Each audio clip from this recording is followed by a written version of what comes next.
To bring in Michelle Malkin, who's out in Colorado. And I think we were just talking about those mudslides out there. You don't live nearby that, or do you? I do, actually. The 24 that was closed because of the mudslide is how I get to Fox. Oh, my goodness. You were on that road yeah. yesterday, right?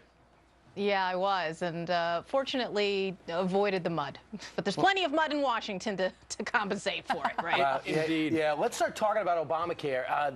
I think there's been some critics on the right on Obamacare. Now, one Republican voted for it, and now we see that now that it's passed, it's almost unimplementable. How do you characterize what has happened over the last week with Obamacare? Yes, well, I saw the implosion video, and I think it was quite apt. I hate to say that the critics were vindicated, because there's nothing sweet about this vindication. It's all bitter. But the way in which the administration announced so sheepishly right before the July 4th holiday that they were going to delay implementation, not merely of the reporting rules for the employer mandate, but effectively, of course, the employer mandate itself, I think it's just proof positive that this thing was set up to fail. And so, you know, we just put up the timeline where first we heard about, through that blog, we heard that the employer mandate not going to be mandated as required by law. And so there are a number of Republicans who are saying, well, you know what, if you're not going to do the employer mandate, let's not do the individual mandate. Let's not, you know, why help business and not people? Let them both off the hook, maybe forever. Yeah, that's right. Ted Cruz made that statement a couple of days ago, with which I completely agree. But I think you have to dial back even further on this timeline, because from day one, the Obama administration was issuing waivers. I mean, this latest one is just a waiver from Obamacare for Obamacare. But we started out with a select group of companies and unions and favored health care providers that were exempted temporarily from the onerous burdens of this massive monstrosity. And ever since, they've been issuing this. And so this really is the trademark of how this whole thing has gone down: selective enforcement. And if you want to simplify it, what we're really talking about is just this basic Orwellian concept of the administration, that bad is good, that up is down, and that failure is success. It'll be interesting to see if there are any legal ramifications of the fact that you cannot just try to implement part of a law that you've passed. It'll be interesting to see if lawsuits come to pass in the next few weeks. Got to move on to this other topic. Apparently there's a relatively new program put in place by the administration to try and stop leakers like Edward Snowden. I think it was in place before that time. But basically, it's kind of like spying on each other at work. For example, it encourages workers, federal workers, to watch lifestyles, attitudes, and behaviors of other coworkers. You know, check out if they're working odd hours, unexplained travel, monitor coworkers' stress, divorce, financial problems, track online activities.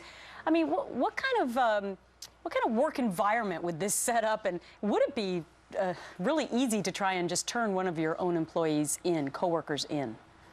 Yeah. Well, let me say this, because I believe that classified information should stay classified, and there used to be a tradition and habit and mandate across the federal government that it was treated as such. And so any attempts to make sure that secret information from the government remains secret is something that should be unobjectionable.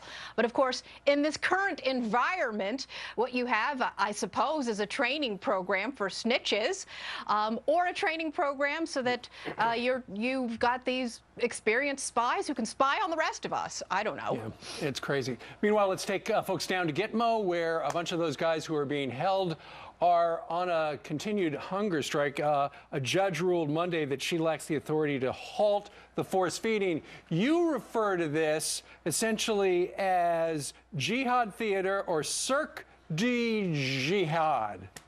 Cirque du Jihad, certainly. I think that you have to put this latest round of hunger strikes, which have been going on for several months, in context. And the fact is that you've got Gitmo swindlers who've been foisting all sorts of fables on the world, with help from a lot of these transnationalist groups and left-wing bleeding hearts lawyers, who are trying to cast every last detainee as some poor innocent potato farmer.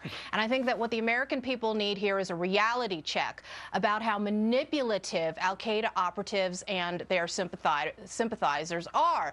And the fact is that, you know, back since 2005, they have been concocting all sorts of sob stories and victim stories to try and shut Gitmo down. And that is the ultimate goal here. It has nothing to do with any kind of defense of human rights.